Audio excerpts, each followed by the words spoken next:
காலையில் நம்முடைய சிந்தனைக்காக யோசுவாவின் புஸ்தகம் 6வது அதிகாரத்துக்கு நம்முடைய வேதாந்தத்தை திருப்பிக் கொள்ளலாம். யோசுவாவின் புஸ்தகம் 6வது அதிகாரம். இந்த புஸ்தகத்தில் இஸ்ரவேல் ஜனங்கள் தேவன் அவர்களுக்கு கொடுப்பேன் என்று வாக்கு பண்ணின தேசத்தை சுதந்தரித்தார்கள். இன்றைக்கு நாம் சுதந்தரிக்கும்படியாக அழைக்கப்பட்டிருக்கிறோம் என்று சொன்னால் தேசத்தை அல்ல, மனிதர்களை தான் தேவனுக்காய் சுதந்தரிக்க நாம் அழைக்கப்பட்டிருக்கிறோம். அதை நாம் புரிந்து கொள்ள வேண்டும். தேசத்தை சுதந்தரிப்பது என்று சொல்லும் பொழுது இந்த மண்ணை அல்ல சுதந்தரிப்பது, ஆனால் தேவனுக்காக மனிதர்களை சுதந்தரிக்க தேவன் நம்மை அழைத்திருக்கிறார். மத்தேயு 4வது அதிகாரத்தில் ஆண்டவர் சீஷர்களை அழைத்த பொழுது அப்படிதான் அழைக்கிறார். மத்தேயு 4வது அதிகாரம் 19வது வசனத்திலே வாசிக்கும் பொழுது, என் பின்னே வாருங்கள், நான் உங்களை மனுஷரை பிடிக்கிறவர்களாக்குவேன் என்று சொல்லுகிறார். 4:19 மத்தேயு 4:19 என் பின்னே வாருங்கள், உங்களை மனுஷரை பிடிக்கிறவர்களாக்குவேன் என்று சொல்லுகிறார். எதற்காக தான் நாம் அழைக்கப்பட்டிருக்கிறோம்? மனிதர்களை பிடிக்க. எதற்காக? வியாபாரம் பண்றதுக்காக இல்லை, சரியா? காணாமல் போன மனிதர்களை தேவன் பக்கமாய் மறுபடியும் கொண்டு வந்து சேர்ப்பது, அதுதான் முக்கியமான நோக்கம். பிசாசு மனுக்குலத்தை வஞ்சித்து தன் பக்கமாய் இழுத்து கொண்டான். அவளை அவன் அழிக்கப் போகிறான். இது நாம் அறிந்திருக்கிறோம். உலகம் அதை அறியவில்லை.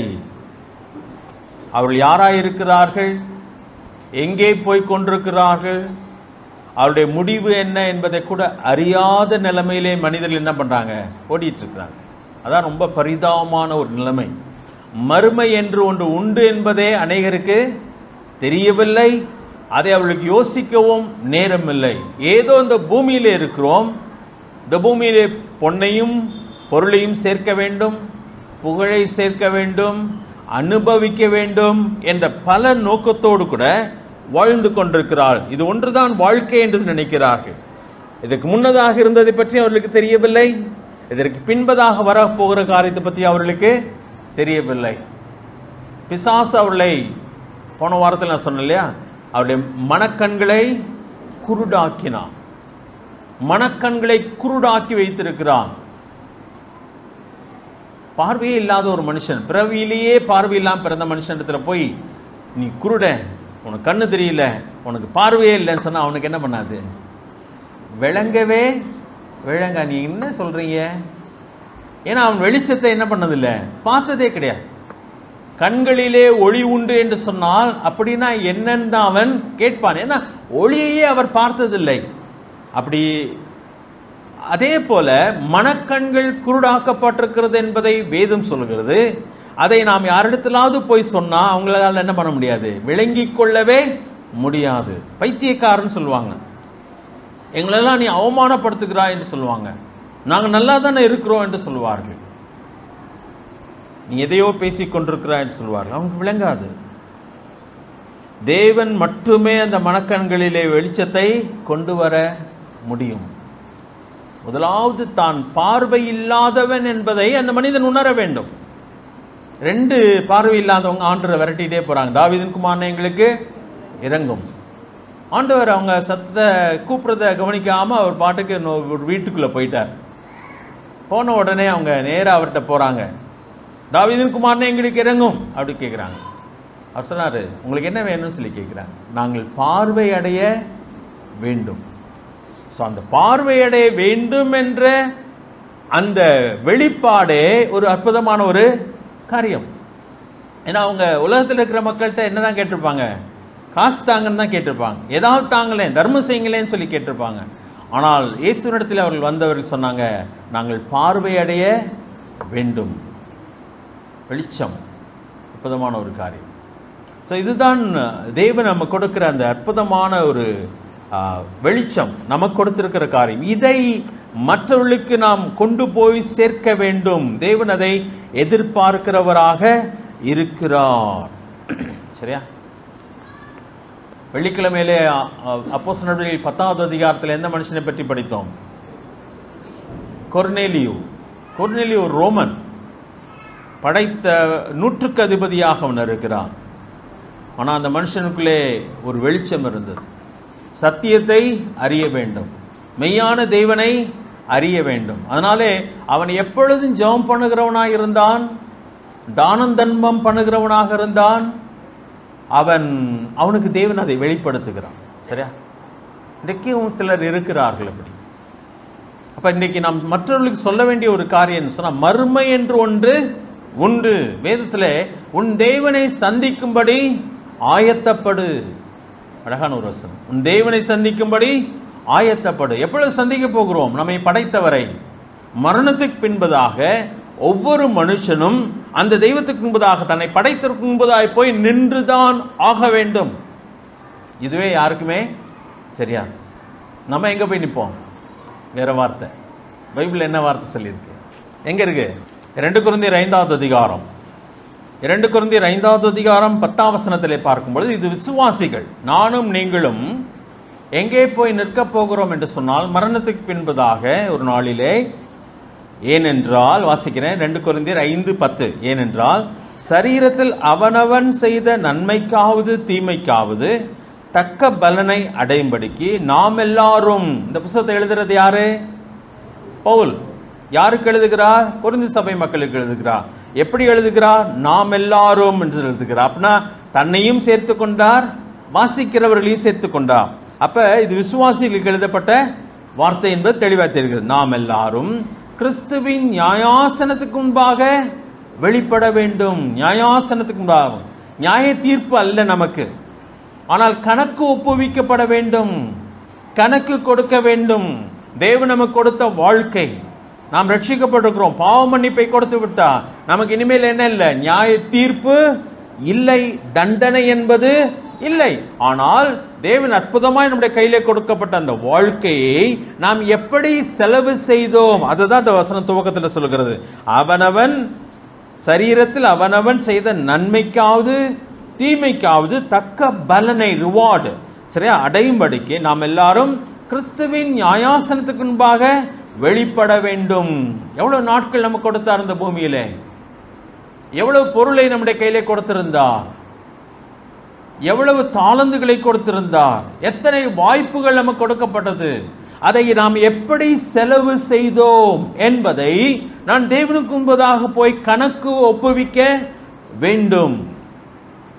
அப்ப எத்தனை ஞாயிற்றுக்கிழமை வந்தீங்கன்றதை கேட்பாரா? கேட்க மாட்டாரா? எத்தனை ஞாயிற்றுக்கிழமை உங்களுக்கு கொடுக்கப்பட்டது? என்னுடைய சமூகத்தில் எத்தனை ஞாயிற்றுக்கிழமை போனாய் என்பதை கேட்பார். அதுதான் முக்கியமான ஒரு காரியம். அந்த நான் அடிக்கடி சொல்றேன், அந்த ஒரு நாள் யாருடையது? தேவனுக்குரியது. உங்களுக்கு எடுக்க உரிமை கிடையாது. தேவனுடையதை தேவனுக்கும், ராயனுடையதை ராயனுக்கும் கொடுக்க வேண்டும். அந்த ஒரு நாள் அவருக்கு சொந்தமானது. ஒரு 24 மணி நேரமும் ஒன்றும் நம்ம அவருக்கு செலவழிக்க செய்ய போகிறது கிடையாது. செலவு செய்யணும், அது அவருடைய நாள். அதை கொடுக்கலன்னா விட்டுருவாரா? நமக்கு எத்தனை நாள் கொடுத்துருக்கிறாரு? 6 நாள் நமக்கு கொடுத்துட்டார். வேலையை பார்த்துக்கூடா, பிழைக்கிறதுக்கு, வயிற்றை நிரப்புறதுக்கு என்ன பண்ணு? வேலை செய். ஒரு நாள் என்ன பண்ண? என்னை தேடணும். இப்போ 6 நாள் கொடுத்துட்டு 7வது நாளையும் நம்ம பிடுங்கினா நியாயமா? நியாயம்? அநியாயம் இல்லை. என்னை வஞ்சிக்கிறீர்கள் என்று சொல்கிறார் மல்கியால வாசிக்கும் போது. சரியா? அப்ப இது போல எல்லா காரியங்களும் என் நேரத்திலே தேவனுக்குரிய நேரம் உண்டு. என்னுடைய தாளந்துகள் கொடுக்கப்பட்டிருக்கிறதே, அதை நான் ஒருவேளை நான் என்னுடைய சம்பாத்தியத்துக்காக அந்த என்னுடைய திறமைகளை பயன்படுத்தலாமா? பயன்படுத்தக்கூடாதா? பயன்படுத்தலாம். தேவன் அதுக்காக தான் ஞானம் கொடுத்திருக்கிறார், தாளந்துகளை கொடுத்திருக்கிறார். ஆனால் அந்த தாளந்திலே யாருடைய பங்கும் உண்டு? தேவனுக்கு சேர வேண்டிய பங்கு உண்டு. என் பொருளிலே தேவனுக்கு சேர வேண்டிய பங்கு உண்டு. என் வாழ்க்கையிலே அவருக்கு சேர வேண்டிய ஒரு பங்கு உண்டு. அதை நான் செலவு செய்ய வேண்டும். சரியா? நமக்கு அது. ஆனால் தேவனுடைய பிள்ளைகள், அவிசுவாசிகள் எல்லாருமே வெளிப்படுத்தின விசேஷம் எடுத்துக்கொள்ளலாமா? இதை முதலாவது நாம் அறிந்திருக்க வேண்டும். அப்பதான் மற்றவங்களுக்கு போய் நம்ம சொல்ல முடியும். வெளிப்படுத்தின விசேஷம் 20வது அதிகாரத்தில் கடைசி நாளிலே, சரியா, கடைசி நேரத்தில் எல்லாரும் உயிரோடு கூட எழுந்திருப்பார்கள். விசுவாசிகள் முதலாவது எழுந்திருச்சிருவாங்க. கடைசியில் யார் எழுந்திருப்பா? பூமியிலே மரித்த எல்லா மனிதர்களும், அவிசுவாசிகளும் எழுந்திருப்பார்கள். அப்பொழுது என்ன நடைபெறும் என்று சொன்னால், வெளிப்படுத்தல் 20வது அதிகாரம் 11ஆம் வசனத்திலிருந்து நான் வாசிக்கிறேன். சிலருக்கு இது நன்றாய் தெரியும், சிலருக்கு தெரியாது, அதனால நான் வாசிக்கிறேன். பின்பு நான், யோவான் சொல்றார், பின்பு நான் பெரிய வெள்ளை சிங்காசனத்தையும் அதன் மேல் வீற்றிருக்கிறவரையும் கண்டேன். அவருடைய சமூகத்திலிருந்து பூமியும் வானமும் அகன்று போயின. அதான் கடைசி நாள், கடைசி நேரத்தில். இப்போ பூமியே இல்லாமல் போயிடுச்சு. அவைகளுக்கு இடம் காணப்படவில்லை. 12ஆம் வசனம், மரித்தோராகிய சிறியோரையும் பெரியோரையும் தேவனுக்கு முன்பாக நிற்க கண்டேன். அப்ப 11ஆம் வசனத்தில் என்ன சொல்லப்பட்டிருக்கிறது? பெரிய வெள்ளை சிங்காசனம். என்னது அது? நியாய தீர்ப்பு கொடுக்கிற சிங்காசனம். ஆண்டவர் உலகத்தை நியாயம் தீர்க்க போகிறார். ஜட்ஜாக, நியாயாதிபதியாக அவர் சிங்காசனத்தில் அமர்ந்திருப்பார். ஏன் அது வெள்ளை சிங்காசனம் என்று சொன்னால், அது நீதியாய் நியாயம் தீர்க்கும். அதில் எந்த கலங்கமும் இருக்காது.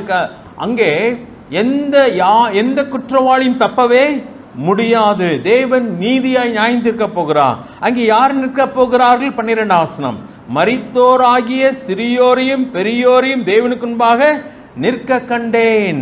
அப்பொழுது புத்தகங்கள் திறக்கப்பட்டன. ஜீவ புஸ்தகம் என்னும் வேறொரு புஸ்தகம் திறக்கப்பட்டது. அப்பொழுது அந்த புத்தகங்களில், நான் அழுத்தி வாசிக்கிறேன் இல்லையா, புத்தகங்கள், புத்தகம் அப்படி சொல்லி சிங்குலர்ல ஒன்று வருது, ப்ளூரல்ல பன்மையில் ஒன்று வருது. புத்தகங்கள் திறக்கப்பட்டன, ஜீவ புஸ்தகம் என்ற வேறொரு புத்தகமும் திறக்கப்பட்டது. சரியா? ஓகே, இந்த புத்தகங்களை வாசிக்கலாம்.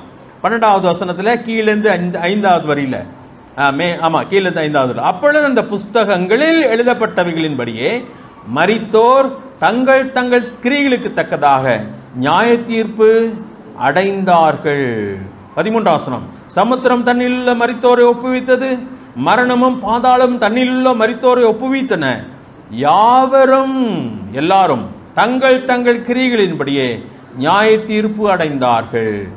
அப்பொழுது மரணமும் பாதாளம் அக்கினி கடலிலே தள்ளப்பட்டனது. இது 2ஆம் மரணம். 15ஆம் வசனம், ஜீவ புஸ்தகத்திலே எழுதப்பட்டவனாக காணப்படாதவன் எவனோ அவன் அக்கினி கடலிலே தள்ளப்பட்டான். ஜீவ புஸ்தகத்திலே, ஜீவ புஸ்தகம் ஜீவனுள்ள புஸ்தகம். சரியா? அது ஒரு புஸ்தகம் தான் சொல்லப்பட்டிருக்குது. அந்த புத்தகங்கள் என்னது அப்பனா? மனுஷன் இந்த பூமியிலே செய்த ஒவ்வொரு கிரியைகளும் எதில் எழுதப்பட்டிருக்கிறது? புத்தகத்தில். யோவான் எழுதுறப்ப ஒருவேளை இந்த 2000 வருஷம் இந்த டைமில் எழுதியிருந்தாருன்னா அவர் என்ன சொல்லியிருப்பாரு? அந்த மெமரியில் ஹார்ட் டிஸ்கில் வச்சு சொல்லியிருப்பார். ஆண்டவர் இந்த மெமரி கார்டில், மொபைலில் இருக்கிற மெமரி கார்டில் எத்தனை பாட்டு வச்சுக்கலாம்? 2 GB மெமரி கார்டுன்னு வச்சுக்கிறோம். அப்போ 2 GB கிடைக்க மாட்டேதுன்னு நினைக்கிறேன். மினிமம் 4 GB, அதுக்கு மேலே தான். 2 GB மெமரி கார்டில் எத்தனை பாட்டு வைக்கலாம்? ஆயிரக்கணக்கான பாட்டு வைக்கலாம். இப்போ தூண்டு இருக்கிற மெமரி கார்டுக்குள்ள ஆயிரக்கணக்கான பாடல்களை மனுஷனாலே வைக்க முடியுமானால், இந்த பூமியிலே பிறந்த கோடிக்கணக்கான மனிதர்கள் செய்த ஒவ்வொரு செயல்களையும், நம்முடைய சிந்தைகள், நம்முடைய செயல்கள் எல்லாவற்றையும் தேவனாலே எழுதி வைக்க முடியுமா, முடியாதா? பதில் சொல்லுங்களேன். முடியும். சயின்டிஸ்ட் சொல்றாங்க, நான் ஏற்கனவே இங்கே சொல்லியிருக்கேன், சயின்டிஸ்ட் சொல்றாங்க, நம்ம பேசுகிற ஒவ்வொரு வார்த்தையும் இந்த ஏரில் தான் இருக்குது, இந்த காற்றில் தான் இருக்குதான். அது அழிஞ்சே போகிறது இல்லையா? சரியா? இப்போ இந்த ரேடியோ, டெலிவிஷன்லாம் அந்த வேவ்ஸ் எல்லாம் இதில் தான் வருது, ஏரில் தான் வருது, இந்த காற்றில் தான் மிதந்து வருகிறது. ரேடியோவை டியூன் பண்ணோன்னா மதுரை வானொலி நிலையம் அப்படின்னோடனே அந்த கரெக்டாக அந்த டியூன் பண்ணி வச்சிட்டோன்னா அதை அப்படியே ரிசீவ் பண்ணி நம்மளுக்கு சத்தமாக வருகிறது. பார்க்க முடியாத, கண்களினால் பார்க்க முடியாத அலைகளாக வந்த அது, இந்த ரிசீவர் அதை ரிசீவ் பண்ணி நமக்கு சவுண்டாக கொடுத்துருது. இயேசு சுவாமி பேசின வார்த்தைகளும் எங்கே தான் இருக்குதான்? இந்த காட்டில் தான் இருக்குதான். அந்த ஃப்ரீக்வன்சி மட்டும் தெரிஞ்சால், அவர் எந்த ஃப்ரீக்வன்சியில் பேசினார்னு தெரிஞ்சுன்னா அதை ரிசீவ் பண்ண முடியும் என்று சொல்கிறார். நம்மகிட்ட ரிசீவர் இல்லை, ஆண்டர்கிட்ட இருக்குதா இல்லையா? அப்போ நம்ம பேசினது எல்லாமே எங்கே இருக்கு? அவர்கிட்ட இருக்குது. அப்போ மனுஷன் யாரும் தப்பவே முடியாது. வேதத்தில் 139 சங்கீதத்தில் வாசிக்கும்போது 139 சங்கீதத்தில் இருளும் உமக்கு வெளிச்சமாக இருக்கிறது. மனுஷன் மறைத்து இருளிலே செய்த அக்கிரமங்கள் கூட தேவனுக்கு முன்பதாக எப்படி இருக்கிறது? வெட்ட வெளிச்சமாய். அவருக்கு எதுவுமே மறைவானது எதுவுமே இல்லை. அவர் எல்லாவற்றையும் அறிந்திருக்கிறார். இதை தாங்க உலகம் அறியவில்லை. இதை தான் நம்ம போய் மற்றவங்களுக்கு என்ன பண்ணணும்? சொல்லணும்ப்பா, ஒரு பெரிய நாள் இருக்கிறது, உன் தேவனை நீ சந்தித்து தான் ஆக வேண்டும். சந்திக்கும் பொழுது உன் பாவங்கள் வெளியே கொண்டு வரப்படும். வேதத்தில் இன்னொரு வசனம் இருக்குது, உன் பாவம் உன்னை கண்டுபிடிக்கும் என்று சொல்கிறார். உன் பாவம் உன்னை கண்டுபிடிக்கும். மனுஷன் செய்த பாவம் ஒரு நாளிலே அவனை பிடிக்கும். நம்ம இன்னைக்கு மறந்துட்டோம், மறைச்சாச்சு, அதை விட்டாச்சு, சரி என்ன செஞ்சாச்சுன்னு. ஆனால் ஒரு நாளிலே பாவம் நம்மை கண்டுபிடிக்கும். ஸோ இந்த அக்கிரமத்திலே மாட்டிக்கொண்ட சிக்கிக்கொண்ட மனிதனை மீட்கும் பணியிலே தேவன் நம்ம என்ன பண்ணியிருக்கிறார்? வைத்திருக்கிறார். அக்கிரமக்காரனுக்கு போய் நாம் சொல்ல வேண்டும், நீ மனம் திரும்பவில்லை என்று சொன்னால் உன் வாழ்க்கையிலே நீ ஒரு நாளிலே தேவனுக்கு கணக்கு கொடுக்க வேண்டும். ஒரு நாளிலே நீ ஆண்டவருக்கு முன்பதாய் போய் நிற்க வேண்டும். ஆண்டவர் உன்னை தண்டிக்க வேண்டியதாகும். இன்றைக்கோ தேவன் காத்திருக்கிறான், கிருபையாய் காத்திருக்கிறார். எதற்காக சொன்னால் மனம் திரும்புவதற்காக, மனிதனுடைய பாவம் மன்னிக்கப்படுவதற்காக தேவன் செய்ய வேண்டிய எல்லாவற்றையும் இந்த பூமியில் என்ன பண்ணிட்டாரு? செஞ்சு முடிச்சிட்டார். எங்கேயா போய் கழுவிட்டு பாப்பான்னு சொல்லல, நீ என்னிடத்திலே வா, உன் பாவத்தை நீ ஒத்துக்கொள், பாவ மன்னிப்பை நீ கேள், நான் உனக்கு என்ன பண்ணுகிறேன்? பாவ மன்னிப்பை கொடுக்கிறேன், நான் உன் பாவத்தை மன்னிக்கிறேன் என்று சொல்லுகிறார். இயேசு கிறிஸ்துவின் ரத்தம் சகல பாவத்தை நீக்கி நம்மை சுத்தமாக்கும். அப்ப பாவ மன்னிப்புக்கான வழியும் தேவன் ஏற்படுத்தி விட்டார். பாவம் மன்னிக்கப்பட வேண்டும் என்பதையும் நம்மை போய் மற்றவரிடத்திலே சொல்லுகிறார். அப்ப மனிதர்கள் கேள்விப்பட வேண்டும், அவரிடத்திலே வர வேண்டும். இந்த இதைதான் மனிதர்களை பிடிக்கும்படியாக தான் தேவன் நம்மை அழைத்திருக்கிறார். இயேசு கிறிஸ்து கூட இந்த பூமியிலே வரும் பொழுது யோவான் 3:16 வாசிக்கும் பொழுது, ஒருவனும் கெட்டு போகாமல் எல்லாரும் நித்திய ஜீவனை அடையும்படிக்கு அவரை தந்துள்ள இவ்வளவாய் உலகத்தில் அன்பு கூர்ந்தார். உலகத்தில் அன்பு கூர்ந்தார் என்று சொன்னால் தேவன் இந்த பூமியிலே மண்ணிலே அன்பு கூறவில்லை, மனிதர் இல்லத்திலே அன்பு கூர்ந்தார். நம்மையும் எங்க அனுப்பி இருக்கிறார் என்று சொன்னால் மனிதர்களை கொண்டு வரும்படியாக, காணாமல் போன ஆடுகளை கண்டுபிடித்து கொண்டு வரும்படியாக தேவன் நம்மை அழைத்திருக்கிறார். அப்ப நம்முடைய சுதந்திரம் எதுன்னு சொன்னா, நாம் சுதந்திரிக்க வேண்டிய காரியம் எது என்று சொன்னால், மனிதர்களை சுதந்திரிக்க தேவன் நம்மை அழைத்திருக்கிறார். நல்ல மனசுல வச்சுக்கோங்க, நம்முடைய பொறுப்பு அது. என் வீட்டுக்கு 8 தலைமுறைக்கு பொருள் சேர்த்து வைக்கிறது தான் என் பொறுப்புன்னு சொன்னா இல்லை, சேர்த்து வைக்க வேணான்னு கூட சொல்லலை வேதம். ஆனால் அது மட்டும் உங்களுடைய பொறுப்பு அல்ல. அவன் இந்த உலகத்துக்கு செய்ய வேண்டிய பணி, ஒரு பெரிய பணி இருக்கிறது. பவுல் சொல்லும் பொழுது, சுவிசேஷத்தை பிரசங்கியாதிருப்பேனே ஆனால் எனக்கு ஐயோ என்று சொல்லுகிறார். நான் பிரசங்கித்து தான் ஆக வேண்டும், பிரசங்கியாவிட்டால் நான் குற்றவாளியாக இருக்கிறேன். ஆண்டவர் மத்திய 28:19 சொல்லும்போது, போய் சீஷர் ஆக்குங்கள் என்று சொல்லுகிறார். மனிதர்கள் என்னிடத்திலே கொண்டு வா, என்னை பின்பற்றும் மக்களாக அவளை மாற்றுங்கள் என்று சொல்லுகிறார். சரியா? சரி,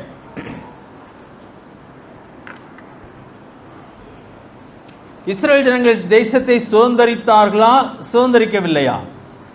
சுதந்திரித்தார்கள். அதுதான் நம்ம பார்த்து கொண்டு வருகிறோம். 6வது அதிகாரத்திலே அவர்கள் அந்த பட்டணத்தை எதிரியின் எல்லைக்குள்ளாய் நுழைந்தார்கள். இப்பொழுது பட்டணம் அவர்களுக்கு முன்பதாக இடிந்து விழுந்தது. 40 வருஷத்துக்கு முன்பதாக நடைபெறாமல் போனதின் காரணம் என்ன? நீங்க தான் சொல்லணும். கீழ்ப்படியாமை. ஆண்டவர் போய் சுதந்திரிங்கள் என்று சொல்லுகிறார். இல்லை இல்லை, எங்களால் போக முடியாது, நாங்க வெட்டுக்கிளி மாதிரி இருக்கோம், அவங்க எப்படி இருக்காங்க? ராட்சதர்களாக இருக்கிறார்கள். தேசம் நல்ல தேசம்தான், ஆனால் எங்களால் முடியாது என்று சொன்னதுனால அவங்களால என்ன பண்ண முடியல? சுதந்திரிக்க முடியவில்லை. ஆனால் இப்பொழுது சுதந்திரித்தார்கள். காரணம் என்ன சொன்னா, தேவனுக்கு அவர்கள் கீழ்ப்படிந்தார்கள். போன வாரத்தில் நம்ம அதை பார்த்தோம். கீழ்ப்படிந்தார்கள். எப்படி கீழ்ப்படிந்தார்கள்? முழுமையாய் கீழ்ப்படிந்தார்கள். அவர் சொன்னபடியே அவர்கள் செய்தார்கள். சரியா? போன வாரம் சிலர் வரல. எப்படி அவங்க செஞ்சாங்க? 6 நாள் என்ன பண்ணும்? பட்டணத்தை அவங்க 6 நாளும் சுற்றி வர வேண்டும். ஒவ்வொரு முறை சுற்றி வர வேண்டும். எரிகோ பட்டணம் பெரிய கோட்டை இருக்கிறது. அது எவ்வளோ பெரிய சுற்றளவுன்னு சொல்லி நமக்கு தெரியல. பெரிய கோட்டை, எல்லாமே அடைக்கப்பட்டிருக்கு. யாருமே உள்ளுக்கு போக முடியாது. உள்ளுக்கு போக முடியாத அந்த எரிகோ பட்டணத்தை இவங்க என்ன பண்ணணும்? சுதந்திரிக்க வேண்டும். போன வாரத்தில் நான் அதை சொன்னேன். நான் உங்களிடத்தில் எளிதாக முன்பு போல கூட ரோட்டில் போய் நின்று ஆண்டவர்களை நேசிக்கிறான்னு சொன்னால் நம்மளை 2 சாத்தி என்ன பண்ணிடுறாங்க? அனுப்பி விட்டுறாங்க. ஓ, நீங்கள் எல்லாம் வரக்கூடாது, சொல்லாத அப்படி சொல்லி. யூபியில் சமீபத்தில் ஊழியக்காரங்க 2 பேரை நிர்வாணமாக்கி ரோட்டில் நடக்க விட்டுருக்காங்க. நம்ம நாட்டில் நடந்துகிட்டே தான் இருக்குது. தமிழ்நாட்டில் கூட நடந்துகிட்டே தான். ரொம்ப மோசமாக நடக்கல ஒரு வேலை தமிழ்நாட்டில், ஆனால் நடந்துட்டு கொண்டே தான் இருக்கு. நம்ம மதுரையில் தான் இன்றைக்கி நம்ம வெளியே போய் என்ன பண்ணிகிட்டு இருக்கோம்? தாழ் பிரதியெல்லாம் கொடுத்துட்ருக்குறோம். நம்மள மாதிரி கேரல் ரோன்ஸ் எல்லாம் போய் வெளியே போய் பிரசங்கெல்லாம் பண்ணிகிட்டு இருக்கோம். நம்ம தமிழ்நாட்டிலே நிறைய ஊரில் அதை செய்யவே முடியாது. தேனியில் 300 பைபிளை காரில் வச்சுருந்த பைபிளை பிடிங்கிட்டு போயிட்டாங்களாம். எந்த சட்டத்தின்படி செஞ்சாங்க? பைபிள் வச்சுருக்கிறது குற்றமா? இது அந்த பட்டயமா? அது கத்தியா கம்பா? ஏன் பறிமுதல் பண்ணினார்கள்? பயம். இந்த புத்தகத்தை பிள்ளைங்களுக்கு கொடுத்துட்டா என்ன பண்ணிடுவாங்க? பிள்ளைங்க மாறிடுவாங்க. அடைக்கப்பட்டு வருகிறது. இன்றைக்கும் கதவுகள் அடைக்கப்பட்டு வருகிறது. மனுஷனிடத்திலே போய் சொல்ல முடியவில்லை, தேசத்துக்குள்ளே போய் சொல்ல முடியவில்லை. தேசம் அடைப்பட்டு வருகிறது. அதுதான் எரிகோ. முதல் வசனத்திலே வாசிக்கும் பொழுது 6வது அதிகாரம் 1 வசனத்திலே எரிகோ இஸ்ரவேல் புத்திரருக்கு முன்பாக அடைக்கப்பட்டிருந்தது. ஒருவரும் வெளியே போகவும் இல்லை, ஒருவரும் உள்ளே வரவும் இல்லை. ஒருவேளை உங்களுடைய வீடே அடைக்கப்பட்டிருக்கலாம். நீங்க ஆண்டுடைய பிள்ளை தான். உங்க வீட்டில் நீ அதை பத்தி பேசாத அப்படின்னு சொல்லிடலாம். நீ அதை பத்தி பேசாத, நீ வேணா சர்ச்சுக்கு போயிட்டு வா, நீ அதை பத்தி பேசக்கூடாது, ஆண்டவரை பத்தி சொல்லாத. அடைக்கப்பட்ட ஒரு வீடு, அடைக்கப்பட்ட மனிதர்களின் உள்ளங்கள், அடைக்கப்பட்ட பட்டணங்கள், சுவிசேஷத்தை எடுத்து செல்ல வழியே இல்லை. கம்யூனிஸ்ட் நாடுகள் அப்படிதான் இருந்தது. வேதாகமத்தை கூட அவங்க என்ன பண்ணாங்க? கடத்த வேண்டியதா இருந்தது. திருட்டுத்தனமாய் கடத்தி உள்ளே கொண்டு போனார்கள். ஆனால் ஆண்டவர் சொல்கிறார், அந்த பட்டணத்தை பிடிக்க வேண்டுமானால் நான் ஒரு வழி சொல்கிறேன், நீங்கள் அதை என்ன பண்ணணும்? செய்யணும். என்ன செய்யறது ஆண்டவரே? பட்டணத்தை நீங்கள் ஒரு முறை சுற்றி வாருங்கள். 6 நாட்களில் நீங்கள் இப்படி செய்ய வேண்டும் என்று சொல்கிறார். அது மட்டுமல்ல, முன்பதாக வீரர்கள் நடக்க வேண்டும், பின்பதாக எக்காலம் பிடித்துக்கொண்டு ஆசாரிகள் நடக்க வேண்டும், பின்பதாக உடன்படிக்கைப்பட்டி சுமந்து செல்லப்பட வேண்டும், அதுக்கு பின்பதாக ஜனங்கள் போவார்னு சொல்லி சில ஒழுங்குகளை எல்லாம் தேவன் கொடுக்கிறார். அப்படியே அவர்கள் செய்தார்கள். 14 வசனத்தை வாசிக்கலாமா? 6வது அதிகாரம் 14 வசனம். 2ஆம் நாளில் பட்டணத்தை ஒரு தரம் சுற்றி வந்து பாளையத்துக்கு திரும்பினார்கள். இப்படி 6 நாளும் செய்தார். எதுக்காக நான் இதை வலியுறுத்துகிறேன் சொன்னால், உங்க வீடு திறக்கப்பட வேண்டுமானால் சுவிசேஷத்திற்காக எனக்கு வழி தெரியாது. நீங்க யார்கிட்ட காத்திருக்கணும்? ஆண்டவரை காத்திருங்க. ஆண்டவரே, என் பெற்றோர் ரட்சிக்கப்பட வேண்டும், என் உறவினர்கள் ரட்சிக்கப்பட வேண்டும், என் தேசம் ரட்சிக்கப்பட வேண்டும். நான் என்ன செய்ய வேண்டும்? நான் எப்படி செய்ய வேண்டும்? அதுக்கெல்லாம் ஒரே டெக்னிக்கெல்லாம் கிடையாது. ஆண்டோடைய பாதத்தில் அமரும் பொழுது சில நேரத்தில் ஆண்டவர் அந்தக்கான வழிகளை திறந்து கொடுக்கிறார். போன வாரம் உங்களுக்கு வாசித்து காண்பித்தேன் இல்லையா? ஒரு அவிசுவாசியான கணவன் இருக்கிறான், ஒரு விசுவாசியான மனைவி இருக்கிறாள். அந்த அவிசுவாசியான கணவனை அவள் எப்படி ஆதாயம் பண்ண வேண்டும்? எதனாலே அல்ல? போதனையினால் அல்ல. எதனாலே ஆதாயம் பண்ண வேண்டும்? கற்புள்ள நடக்கையினாலே. சரியா?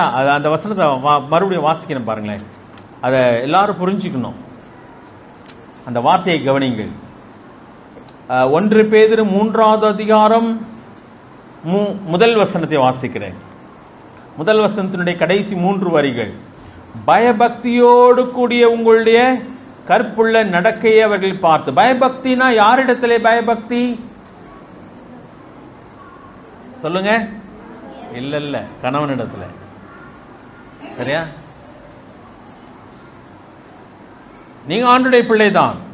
ஆனால் கணவனை நேசிக்க வேண்டும், கனம் பண்ண வேண்டும். கணவன் யார்? குடும்பத்துக்குள்ளே தலை. அப்படிதான் ஆண்டவர் வச்சிருக்கிறார். அப்ப அங்க சொல்லுகிறார், அவங்க திருவசனத்துக்கு கீழ்ப்படியாதவர்கள் இருக்கிறாங்க. ஆனா மனைவி புருஷனிடத்தில் எப்படி நடந்து கொள்கிறான்னு சொன்னால், பயபக்தியோடு கூடிய உங்கள் கற்புள்ள நடக்கையை அவர்கள் பார்த்து, 2வது வசனம், போதனை இன்றி மனைவிகளின் நடக்கைகளினாலே ஆதாயப்படுத்திக் கொள்ளப்படுவார்கள். ஆண்டவர் அவங்க உள்ளத்தை திறப்பார். நீங்க திறக்க முடியாது, நாம் திறக்க முடியாது, நான் ஒன்றுமே செய்ய முடியாது. இது ஒரு காரியம் சொல்லி கொடுத்திருக்கிறார் ஆண்டவர். அப்படிதான் நடக்க வேண்டும் என்று சொல்கிறார். வீட்டுக்குள்ளே இது 2 பேர் உறவுக்குள்ளே தேவன் சொல்லுகிறா, நீ செய்யணும்னு சொன்னா, நடக்கணும்னு சொன்னா இப்படிதான் நடக்கணும் சொல்ல. அப்ப ரட்சிக்கப்படுவதாக மனைவியை நேசித்த விதம், ரட்சிக்கப்படுவதாக கணவனை நேசித்த விதம் வேறே. ரட்சிக்கப்பட்ட பின்பு ரட்சிக்கப்படாத கணவனையோ மனைவியை ரட்சிக்க வேண்டுமானால் நீங்கள் நடந்து கொள்கிற விதம் இன்னும் வித்தியாசமாக இருக்க வேண்டும். கணவனுடைய வாழ்க்கையை பார்த்து, மனைவியினுடைய வாழ்க்கையை பார்த்து கணவனான ஆண்டுக்குள்ளே வரத்தக்கதாக தேவன் கதவுகளை திறக்கிறார். அப்போஸ்தலர் நடவடிக்கைகளில் இன்னொரு வசனத்தை நான் போன வாரத்தை உங்களுக்கு ஞாபகப்படுத்தினேன். கர்த்தராகிய இயேசு கிறிஸ்து விசுவாசி, அப்பொழுது நீயும் உன் வீட்டாரும் ரட்சிக்கப்படுவீர்கள் சொன்னால், தேவனுடைய வார்த்தைக்கு ஒரு மனுஷன் முழுமையாய் கீழ்ப்படியும் பொழுது தேவன் கதவுகளை என்ன பண்ணுகிறான்? திறக்கிறார். நம்ம திறக்க முடியாதுங்க, நம்ம திறக்க முடியாது. அப்ப இந்த மக்கள் அந்த பூட்டின எரிகோவை பிடிக்க வேண்டுமானால், சுதந்திரிக்க வேண்டுமானால் அவர்கள் செய்ய வேண்டிய ஒரு காரியம் என்னவாய் இருந்ததுன்னு சொன்னால், ஆண்டவர் சொன்னதை அப்படியே செய்தார். 7வது நாளிலே 7 முறை சுற்ற வேண்டும். அதனால் அவங்க என்ன பண்ணினார்கள்? அதிகாலையிலே வெளுக்கும் நேரத்திலே அவர்கள் எழுந்திருந்து, 15ஆம் வசனத்தில் 7ஆம் நாளில் அதிகாலமே கிழக்கு வெளுக்கும் பொழுது எழுந்திருந்து அந்த பிரகாரமாகவே, அதாவது தேவன் சொன்னபடியே பட்டணத்தை 7 தரம் சுற்றி வந்தார்கள். அன்றைய தினத்தில் மாத்திரம் பட்டணத்தை 7 தரம் சுற்றி வந்தார்கள். 7ஆம் தரம் ஆசாரியர்கள் எக்காலங்களை ஊதுகையில் யோசுவா ஜனங்களை நோக்கி ஆர்ப்பரியுங்கள் என்று சொன்னார். பட்டணத்தை கர்த்தருக்கு ஒப்பு கொடுத்தார். அப்ப எப்பொழுது தேவன் செயல்படுகிறார் என்று சொன்னார். அதனால இன்னைக்கு போய் ஒருத்தரை சுற்றி சுற்றி வந்துடணும் அப்படிலாம் இன்னும் கிடையாது. சரியா?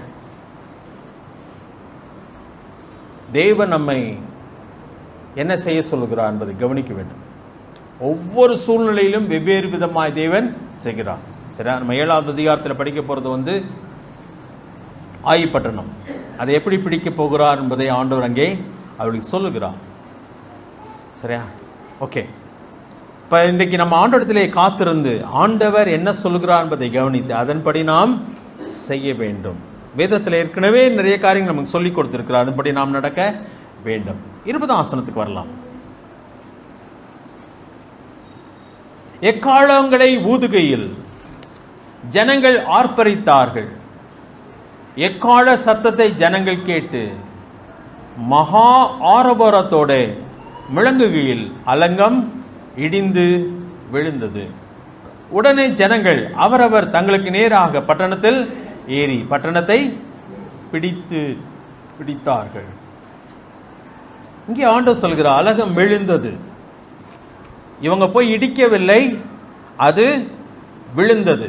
தேவன் தான் அதை செய்கிறவராக இருக்கிறார். அப்ப பூட்டப்பட்ட அலங்கம், யாரும் உள்ளே வந்துவிடக்கூடாது என்பதற்காக, பிடித்து விடக்கூடாது என்பதற்காக பூட்டப்பட்ட அலங்கத்தை தேவன் என்ன பண்ணுகிறார்? பட்டணத்தை அவர் ஓபன் பண்றார், திறக்கிறார். திறப்பை தேவன் உண்டாக்குகிறார். அந்த திறப்பிலே அவர்கள் உள்ளே ஏறி அந்த பட்டணத்தை பிடித்தார்கள். இதுதான் இன்றைக்கும் ஆண்டவர் செய்கிற ஒரு காரியங்க. அதான் மத்தேயு யோவான் 4வது அதிகாரத்தில் ஆண்டவர் சீஷத்தை சொல்லும் பொழுது, அன்றைக்கே நான் இதை எடுத்து வாசித்து காண்பித்தேன். ஆண்டவர் சொல்லும்போது சொல்லுகிறார், கொஞ்சம் தலையை தூக்கி பாருங்க, வயல் நிலங்கள் எப்படி இருக்கு. விதைங்கன்னு சொல்லல, இப்ப நம்மளை களப்பிடுங்கன்னு சொல்லல ஆண்டவர், தண்ணீர் பாய்ச்சிங்கன்னு கூட சொல்லல. வயல் எப்படி இருக்கு? இப்ப விளைஞ்சிருக்குது, ஆயத்தமா இருக்குது. அந்த பகுதியை இன்னைக்கு வாசிக்கலாம். யோவான் 4வது அதிகாரம்.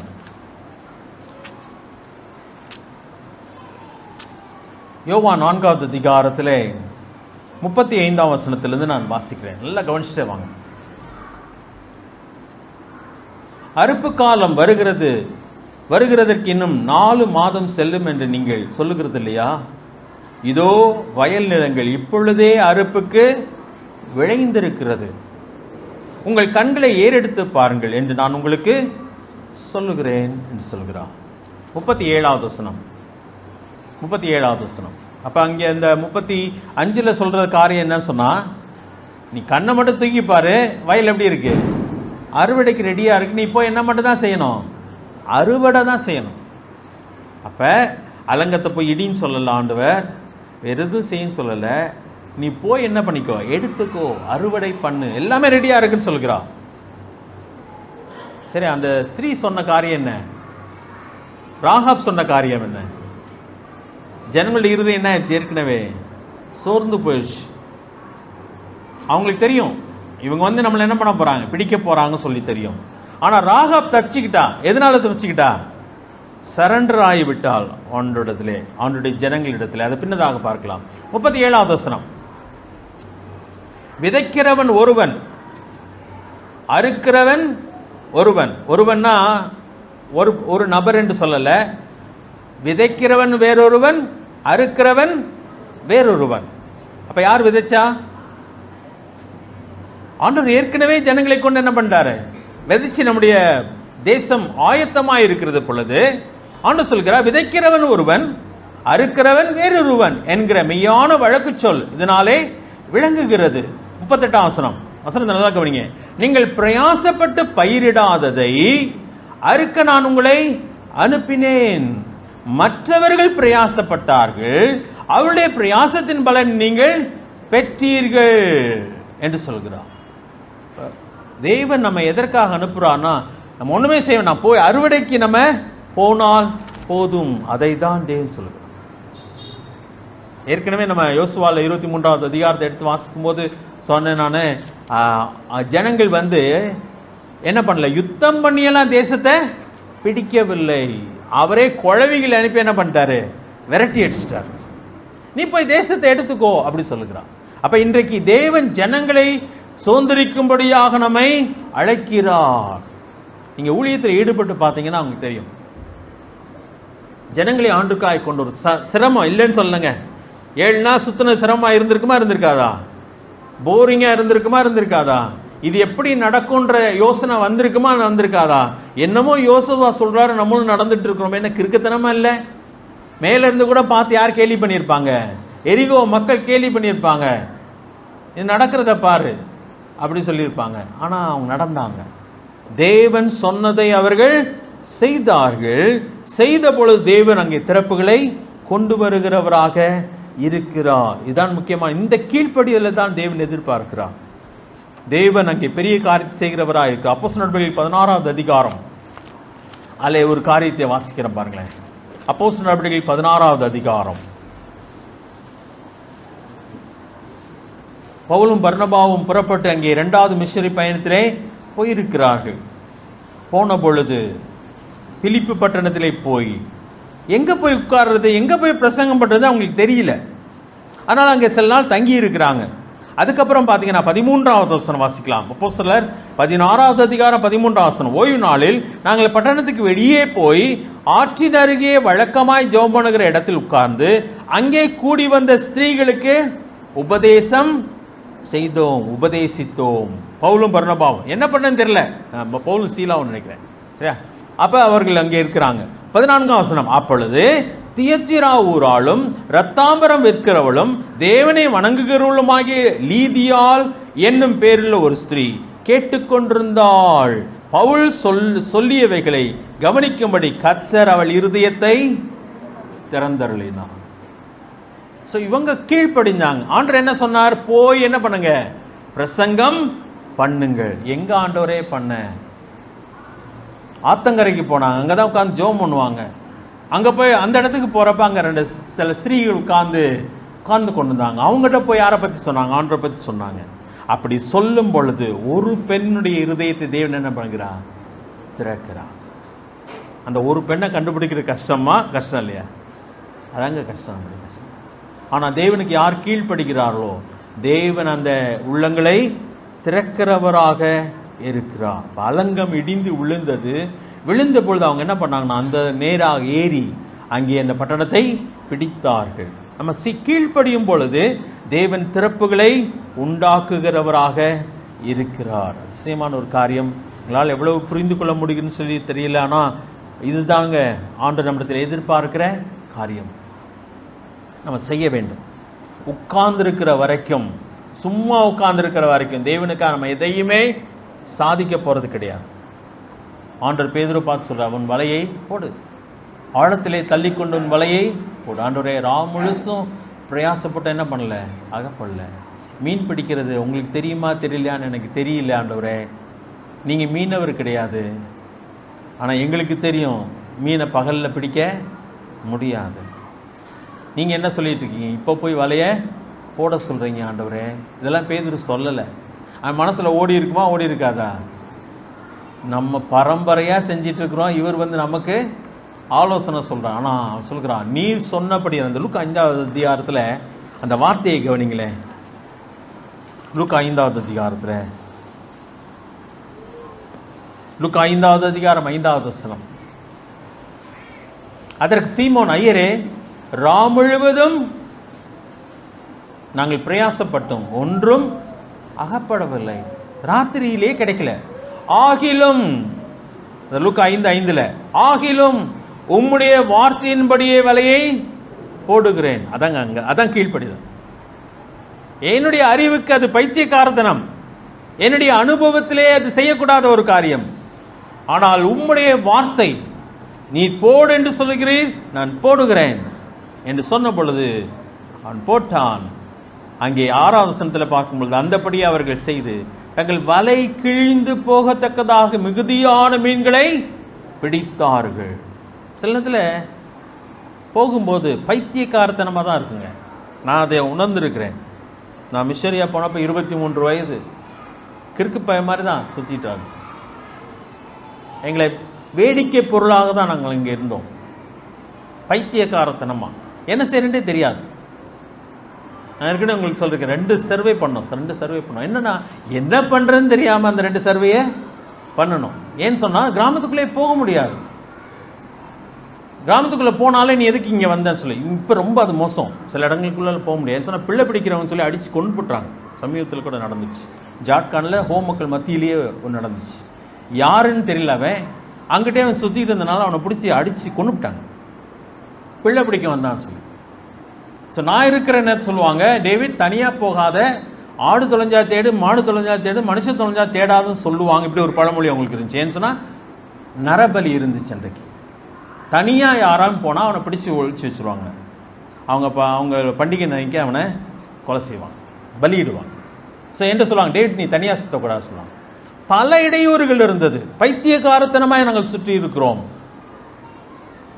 ஆனால் பின்பதாக நான் கேள்விப்படும் பிரதீப் எனக்கு ஃபோன் பண்ணி சொன்னப்போ, டேவிட் நம்ம எங்கெல்லாம் சுற்றினோமோ, எங்கெல்லாம் நின்று ஜெபம் பண்ணினோமோ. சிலதை நாங்கள் போனால் 2 பேராக போவோம். இப்போ எங்கள் கிராமம் ஒரு ஓரத்தில் நின்று நாங்கள் ஜெபம் பண்ணுவோம். ஆண்டவரே, இந்த தேசம் எங்களுக்கு வேணும், இங்கே ஜனங்கள் ரட்சிக்கப்படணும்னு சொல்லி ஜெபம் பண்ணுவோம். ஆனால் ஜெபம் பண்ண அதெல்லாம் பல வருஷங்கள் ஆயிடுச்சு. அதுக்கப்புறம் பின்னாடி பிரதீப் சொல்லும்பொழுது, டேவிட் எங்கெல்லாம் நம்ம சுற்றணுமோ, எங்கெல்லாம் ஜெபம் பண்ணணுமோ, அங்கெல்லாம் இன்னைக்கு ஆத்துமாக்கள் வந்துட்டு இருக்கிறாங்க டேவிட். தெய்வம் செய்ய முடியுமா? முடியாத. பைத்தியக்காரத்தனமாக ஒருவேளை தேவனுக்கு நாம் கீழ்ப்படியும் பொழுது, பேதுரு வலையை போடும் பொழுது அது பைத்தியக்காரத்தனமாக இருந்திருக்கலாம் அவனுடைய அனுபவத்தின் அடிப்படையில். ஆனால் அவன் செய்தான். உம்முடைய வார்த்தையின்படி செய்கிறோம் ஆண்டவரே. எரிகோவை சுற்றி வரும் பொழுது அது பைத்தியக்காரத்தனமாக இருந்திருக்கலாம். பட்டணம் பூட்டப்பட்டிருக்கிறது, நம்ம செவத்துக்கு வெளியில் சுற்றிட்டு இருக்கிறோம், என்ன நடக்க முடியும் என்று சொல்லலாம். ஆனால் அவர்கள் விசுவாசத்தோடு கூட செய்தபடியினாலே தேவன் திறப்புகளை உண்டாக்குகிறார். ஜனங்களே உள்ளே போய் அதை பிடிக்கிறார்கள். சரியா? தனிப்பட்ட முறையிலே, குடும்பமாக, சபையாக, விசுவாசத்தோடு கூட தேவனுக்கு நம்ம என்ன பண்ணோம்? கீழ்ப்படிய வேண்டும்.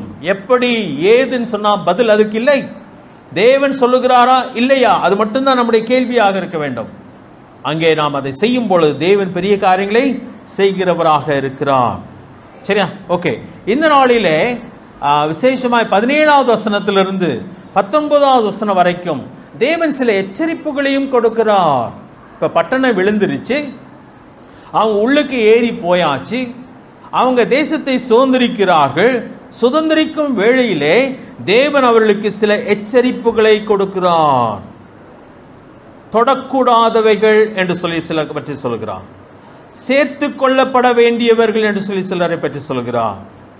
சங்காரம் பண்ணப்பட வேண்டியவைகள் என்று சிலவற்றை சொல்லுகிறார். சில எச்சரிப்புகளை தேவன் கொடுக்கிறார். இன்ஸ்ட்ரக்ஷன்ஸ் அல்லது எச்சரிப்புகளாக நாம் எடுத்துக்கொள்ளலாம். 17வது வசனத்தை நான் வாசிக்கிறேன், கவனியுங்கள். ஆனாலும் இந்த பட்டணமும் இதில் உள்ள யாவும் கர்த்தருக்கு சாபத்தீடாயிருக்கும். பட்டணமும் பட்டணத்தில் உள்ள யாவும் கர்த்தருக்கு முன்பாக என்ன இருக்கும்? சாபத்தீடாயிருக்கும். நான் அனுப்பின ஆட்களை ராகாப் என்னும் வேசி மறைத்து வைத்தபடியால் அவளும் அவளோட கூட வீட்டுக்குள் இருக்கிற அனைவரும் உயிரோடே காக்கப்பட வேண்டியவர்கள் அல்லது மீட்கப்பட வேண்டியவர்கள். மற்றொன்று தொடப்படக்கூடாதவைகள். அந்த 17ஆம் வசனம் துவக்கத்தில் வாசிக்கும். 18வது வசனம், சாபத்தீடானதில் ஏதாகிலும் எடுத்துக் கொள்ளுகிறதினாலே நீங்கள் சாபத்தீடாகாதபடிக்கு இஸ்ரவேல் பாளையத்தை சாபத்தீடாக்கி அதை கலங்க பண்ணாதபடிக்கும் நீங்கள் சாபத்தீடானதற்கு மாத்திரம் எச்சரிக்கையாயிருங்கள். ரொம்ப ரொம்ப ஸ்ட்ரிக்டா சொல்றார். அந்த ஸ்டேட்மெண்ட் மறுபடியும் திருப்பி சொல்லுகிறார். நல்லா கவனிச்சு வாங்க என்னோடு கூட, இப்பதான் அதை நாம் புரிந்து கொள்ள முடியும். 18ஆம் வசனத்தை மறுபடியும் வாசிக்கிறேன். சாபத்தீடானதில் ஏதாகிலும் எடுத்துக் கொள்ளுகிறதினாலே நீங்கள் சாபத்தீடாகாதபடிக்கும். நீங்க சாபத்தீடாக கூடாது. அடுத்தது, இஸ்ரவேல் பாளையத்தை சாபத்தீடாக்கி அதை கலங்க பண்ணாதபடிக்கும் நீங்கள் சாபத்தீடானதற்கு மாத்திரம் எச்சரிக்கையாயிருங்கள். அப்ப அந்த பட்டணமும், நான் 17ஆம் வசனம் வாசிக்கிறப்ப அதை நிறுத்தி வாசித்தேன் இல்லையா? முதல் வரியில பட்டணமும் அதில் உள்ள யாவும் கர்த்தருக்கு சாபத்தீடான. அப்ப அதில் உள்ள பட்டணத்தை நான் உங்களுக்கு கொடுக்கிறேன், ஆனா அதில் உள்ளவைகள் எல்லாம் என்ன நீங்க எடுக்கக்கூடாது, தொடக்கூடாது சொல்ற. ஆண்டவர் சில காரியங்களே அது உங்களுக்குரியது அல்ல என்று சொல்கிறார். அது ஆண்டவருக்கு மட்டும்தான் அது சொந்தம் என்று சொல்லி தேவன் சொல்கிறார். பட்டணத்துக்குரியது அதை நீ தொடாதே என்று சொல்கிறார். கொஞ்சம் கஷ்டமான காரியம் இது என்னன்னு சொல்லி 1 யோவான் 2வது அதிகாரத்தில் ஆண்டவர் ஒரு காரியத்தை சொல்கிறார். அதாவது ஆண்டவரை பற்றி நான் சொன்ன பொழுது யோவான் 3:16 அவர் உலகத்தில் அன்பு கூர்ந்தார். இவ்வளவாய். உலகம் என்று சொன்னால் இந்த மண்ணு கிடையாது என்று சொல்லியிருக்கிறேன். 1 யோவான் 2வது அதிகாரம் 15ஆம் வசனத்தை நாம் வாசிப்போமானால், யோவான் மூலமாக தேவன் நமக்கு கொடுக்கிற ஒரு ஆலோசனை, உலகத்திலும் உலகத்தில் உள்ளவைகளிலும் அன்பு கூறாதிருங்கள். ஒருவன் உலகத்தில் அன்பு கூர்ந்தால் அவனிடத்தில் பிதாவின் அன்பு இல்லை. இதை யாக்கோபு 4வது அதிகாரம் எடுத்துக்கொள்ளலாம். இதை அப்படியே கையில் வச்சுக்கோங்க. யாக்கோபு 4வது அதிகாரம் 4வது வசனம். யாக்கோபின் புஸ்தகம் 4வது அதிகாரம் 4வது வசனம். விபச்சாரரே, விபச்சாரிகளே, உலக சிநேகம் தேவனுக்கு விரோதமான பகை என்று அறியீர்களா? ஆகையால் உலகத்துக்கு சிநேகிதனாய் இருக்க விரும்புகிறவன் தேவனுக்கு பகைஞனாகிறான். உலக சிநேகம், அதாவது நம்ம உலகத்தில் தான் வைக்கப்பட்டிருக்கிறோம். பணம் நமக்கு தேவையா தேவையில்லையா? பணம் தேவை. வீடு வேணுமா வேண்டாமா? குடியிருக்க நமக்கு வீடு வேண்டும். சில தேவைகள் இருக்கிறது, அத்தியாவசியங்கள் இருக்கிறது. சிலதெல்லாம் இல்லாமல் வாழ முடியாது. ஆண்டவர் சொல்கிறார், இவைகளெல்லாம் உங்களுக்கு தேவை என்பதை பரமபிதா அறிந்திருக்கிறார். அவர் கொடுப்பாரா? கொடுக்க மாட்டாரா? கொடுக்கிறார். அன்றன்றுள்ள அப்பத்தை உங்களுக்கு அவர் கொடுக்கிறார். உங்கள் தேவைகள் என்னதென்று அவர் அறிந்திருக்கிறார். அதே வேளையிலே எதில் அன்பு கூறக்கூடாதுன்னு சொல்றாரு? உலகத்திலும் உலகத்தில் உள்ளவைகளில் உங்களுடைய அன்பு, அதை அடைவதுதான் எங்களுடைய வாழ்க்கையின் நோக்கம் என்று சொன்னால் இல்லை, அது தப்பு. ஆசை வேறே, பேராசை வேறே. அவசியம் என்பது ஒன்று, ஆனால் அடைந்தே ஆக வேண்டும் என்பது வேறொன்று. தேவன் அதை விரும்பவில்லை. அதனால தான் ஆண்டு சொல்லும் பொழுது மனுஷகுமாரனுக்கு தலை சாய்க்க இடமில்லை என்று சொல்லுகிறார். அப்படிதான் எல்லாருமே வாழ வேண்டும், சொந்த வீடு வைத்திருக்க கூடாதுன்னு சொல்லி வேதம் சொல்லவில்லை. வீடு இல்லாதவனுக்கு வீடுகளை ஏற்படுத்துகிறவர் யார் தான்? நம்முடைய ஆண்டவர் என்று சொல்லியிருக்கிறார். ஆனால் அதே வேளையில் நம்முடைய வாழ்க்கையின் நோக்கம், வாழ்க்கையின் அங்கே உந்துதல் என்னவென்று சொன்னால், எப்படியாவது நான் ஒரு வீடு வாங்கி ஆக வேண்டும் என்பது அல்ல. ஆண்டவரே, எங்களுக்கு ஒரு வீடு அவசியம், குடியிருக்க எனக்கு ஒரு சொந்த வீடு வேண்டும் ஆண்டவரே, மாற்றிக்கொண்டே இருப்பது கடினமாக இருக்குன்னு சொன்னால் தாராளம் சொல்லலாம். உங்களுடைய வேதனை யாருக்கு தெரியும்? அவருக்கு தெரியும். ஏற்ற வேளையில் அதை அவர் நமக்கு கொடுக்கிறவரமாக இருக்கிறார். ஆனால் நம்முடைய வாழ்க்கையின் நோக்கம் என்ன? எதை நாம் நேசிக்க வேண்டும் என்று சொன்னால், தேவனையும் மற்றவர்களையும் நான் நேசிக்க வேண்டும். அதுதான் தேவன் நம்மிடத்தில் எதிர்பார்க்கிறோம். உன் தேவனிடத்திலே முழு இருதயத்தோடும், முழு ஆத்துவாமோடும், முழு மனதோடும், முழு பலத்தோடும் அன்பு கூறுவாயாக. இரண்டாவதாக, உன்னிடத்தில் அன்பு கூறுவது போல பிறனிடத்திலும் அன்பு கூறுவாயாக. நான் தேவனை நேசிக்கிறபடினாலே, தேவன் நேசிக்கிற இந்த மந்தையை நான் அவரிடத்திலே கொண்டு வந்து சேர்க்க வேண்டும். அதான் பேதுருவிடம் ஆண்டவர் கேட்கிறார், பேதுரு, நீ என்னிடத்தில் அன்பா இருக்கிறாயா? பேதுரு, ஆமாண்டவரே, இடத்தில் நான் அன்பா இருக்கிறேன். அப்படியான என் ஆடுகளை மேய்ப்பாயா. ரெண்டையும் கனெக்ட் பண்றாரு பாருங்களேன். இடையிலே அன்பு இருக்கிறது. நீ என்னை நேசிக்கிறாய் என்று சொல்கிறா, அப்படியான என் ஆடுகளை கலைத்து விடாதே, என் ஆடுகளை மேய்ப்பாயா. 3 முறை கேட்கிறா. நேசிக்கிறேன்னு சொன்ன பொழுது என் ஆடுகளை மேய்ப்பாயா, என் ஆட்டுக்குட்டிகளை மேய்ப்பாயாக என்று சொல்கிறார். அப்ப இந்த இடத்துல சொல்லும் பொழுது, இந்த உலகத்திலே நம்ம அன்பு கூற வேண்டாம், அது சாபத்தீடான ஒன்று, அது அழிக்கப்பட வேண்டிய ஒன்று. பாருங்களேன், இப்ப 24ஆம் வசனத்தை பாருங்களேன். 21ஆம் வசனத்தை முதலாவது வாசிக்கிறேன்.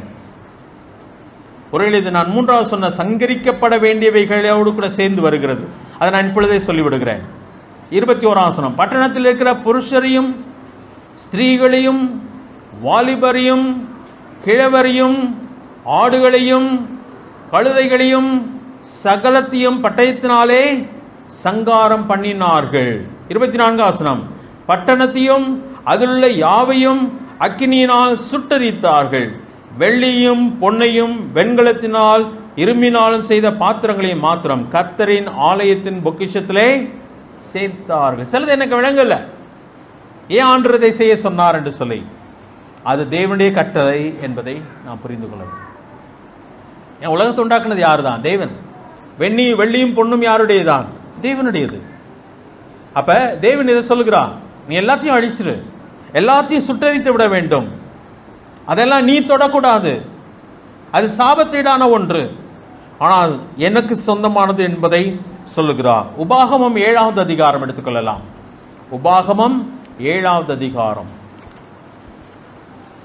இது மோசே சொன்ன காரியம். இஸ்ரவேல் ஜனங்கள் கானான் தேசத்துக்குள்ளே போவதற்கு முன்பதாகவே மோசையின் மூலமாக தேவன் இஸ்ரவேல் ஜனங்களுக்கு சொன்ன காரியம். 2ஆம் வசனத்திலிருந்து நான் வாசிக்கிறேன். உபாகமம் 7வது அதிகாரம் 2வது வசனம்.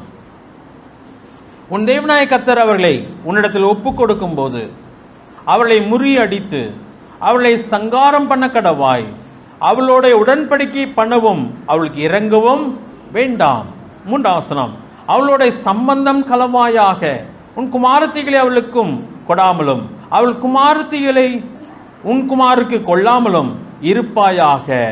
காரணம் என்னன்னா, அவங்க உன்னை விலக செஞ்சிருவாங்க, என்கிட்ட விலக செஞ்சிருவாங்க. அதனால அதெல்லாம் என்ன பண்ணிரு, அழித்து விடு. அங்கே யாக்கோபுல வாசம், உலகத்தின் சிநேகம் தேவனுக்கு விரோதமான பகை என்று சொல்லி வாசம்.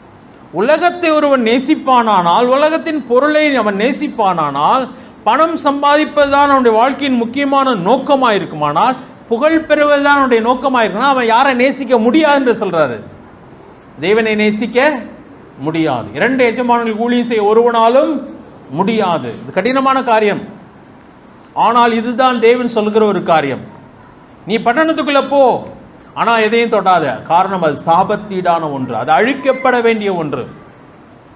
சில காரியங்கள் தேவனுக்கு சேர வேண்டிய ஒரு காரியம். எதற்காக மனிதர்களை ஆண்டவர் அழிக்க சொல்கிறார்? இதான் இன்றைக்கு நம்முடைய எதிரிகள் நம்மை குற்றம் சொல்லுகிற குற்றச்சாட்டு. ஆண்டவர் இரக்கமுள்ளோன்னு சொல்றீங்க, ஆண்கள் பெண்கள் பிள்ளைகள் எல்லாரையும் கொல்ல சொல்லுகிறாளே.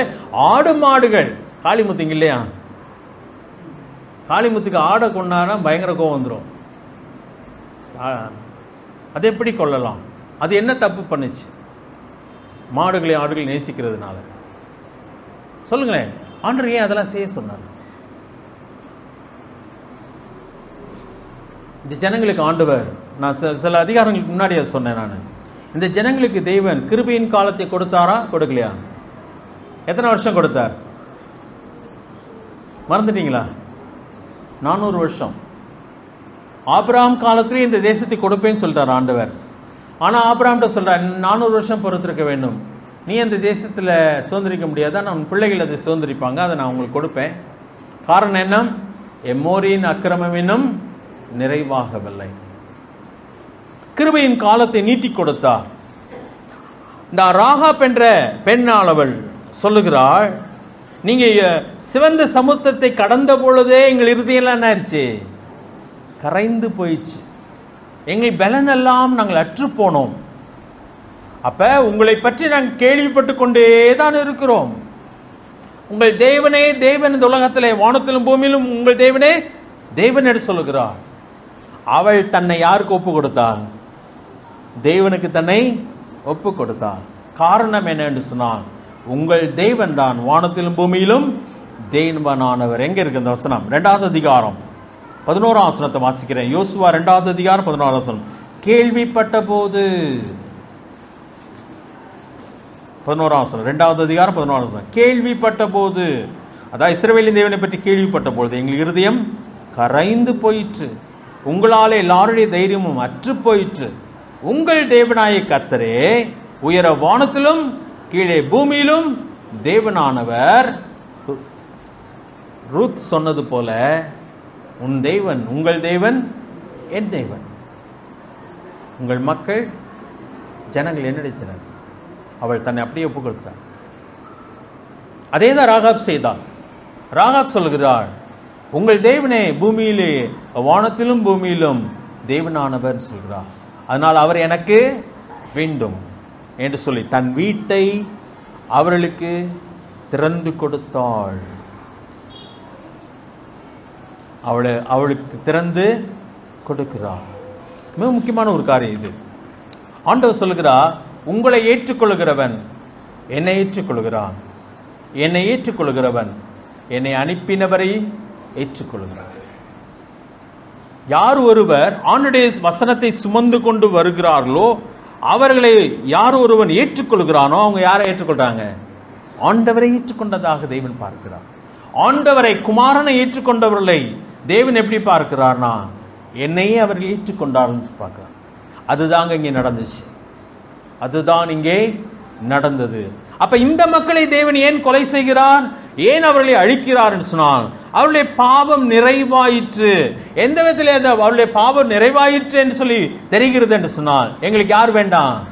இந்த இஸ்ரவேலின் தேவன் வேண்டாம். பட்டணத்தை போட்டு கதவை போட்டு எவனும் உள்ளே வரக்கூடாது, அவள் எப்படி உள்ளே வருவான்னு சொல்லி பார்ப்போம். எங்களுக்கு இந்த ஜனமும் வேண்டாம், இந்த தேவனும் வேண்டாம் என்று சொல்லி அவர் எல்லாவற்றையும் பூட்டி வைத்தபடினாலே தேவன் அந்த தேசத்தை இஸ்ரவேலுக்கு கொடுத்து ஜனங்களை என்ன பண்ண சொல்கிறார்? சங்கரிக்க சொல்கிறார். அவருடைய நியாய தீர்ப்பு உண்டாயிற்று. ஆனால் இன்றைக்கு நம்ம யாரையும் கொலை செய்ய சொல்லலை, அது நல்லா புரிஞ்சுக்கணும். ஆனால் நம்ம எதை பற்றி பேசி ஆக வேண்டும்? நியாய தீர்ப்பை பற்றி பேச வேண்டும். நீங்கள் மனம் திரும்பாவிட்டால், இந்த ஆண்டவரை ஏற்றுக்கொள்ளாவிட்டால், ஒரு நாளிலே தேவன் உங்களை நியாயம் தீர்க்க வேண்டியதா இருக்கும். தேவனுடைய சங்காரம் உங்கள் மேலே வரும் என்பதை தெளிவாக பிரசங்கித்துதான் ஆக வேண்டும். அப்ப ஆண்டவர் சொல்கிறார், நீ உள்ளே போ, நான் அவர்களை சங்கரிக்க போகிறேன். ஆனால் இஸ்ரவேல் மூலமாக அதை செய்கிறார். ஒரு வகையில் யோசிச்சு பாருங்களேன், இந்த உலகத்தை நியாயம் தீர்க்க போகிறது யாரு? நம்ம தாங்க. தேவன் தான் நியாயம் தீர்க்க போகிறார். அவரோடு கூட நாமும் அரசால போகிறோம். நாம் உலகத்தை நியாயம் தீர்க்க வேண்டியவர்கள் சொல்லி வேதம் சொல்கிறது. ஆம், இன்றைக்கல்ல, இது கிருபையின் காலம். அவருடைய வசனத்தை பிரசங்கிக்க வேண்டிய காலம். அவருடைய அன்பை உலகத்துக்கு எடுத்து சொல்ல வேண்டிய ஒரு காலம். அவருடைய நியாய தீர்ப்பையும் உலகத்துக்கு சொல்ல வேண்டிய ஒரு காலம். ஆனால் ஒரு நாள் வரப்போகிறது, இந்த உலகம் நம்மாலேயே நியாயம் தீர்க்கப்படும். அதுதான் இங்கே சொல்லப்படுகிற ஒரு காரியம். அதனால புரிஞ்சுக்கோங்க, ஆண்டவர் கொடூரமானவர்.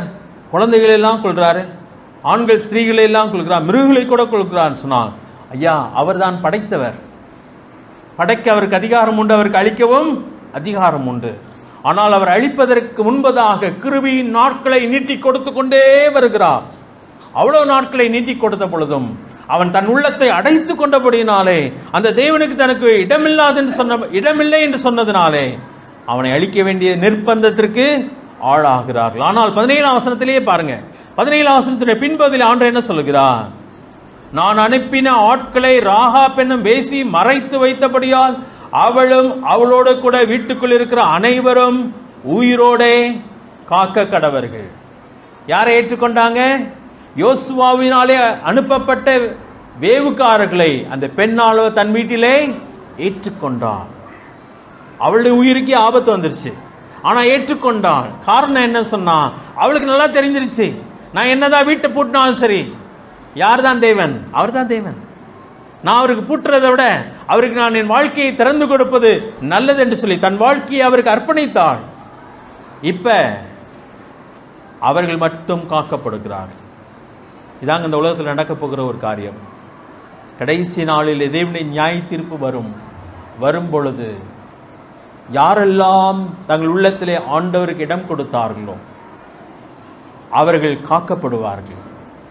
இங்கே வாசிக்கும் பொழுது ஒரு கோதுமை மணியும் தரையிலே விழாது என்று சொல்லி வாசிக்கிறோம்.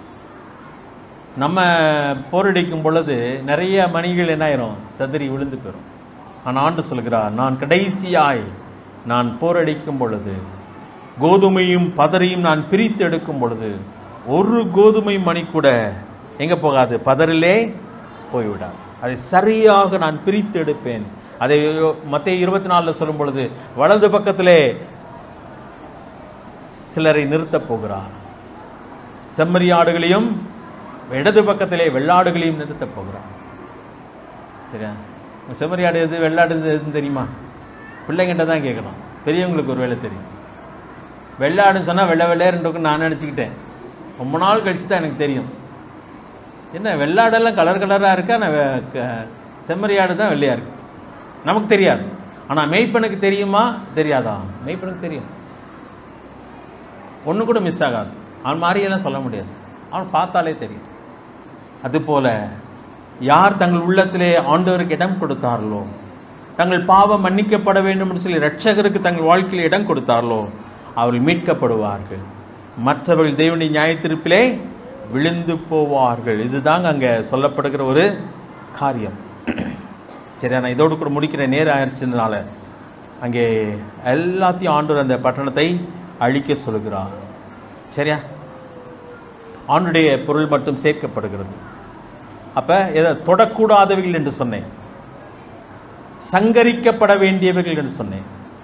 இரண்டாவதாக சேர்க்கப்பட வேண்டியவர்கள் ஒன்று இருக்கிறது, அதுதான் ராகாப்பின் குடும்பம்.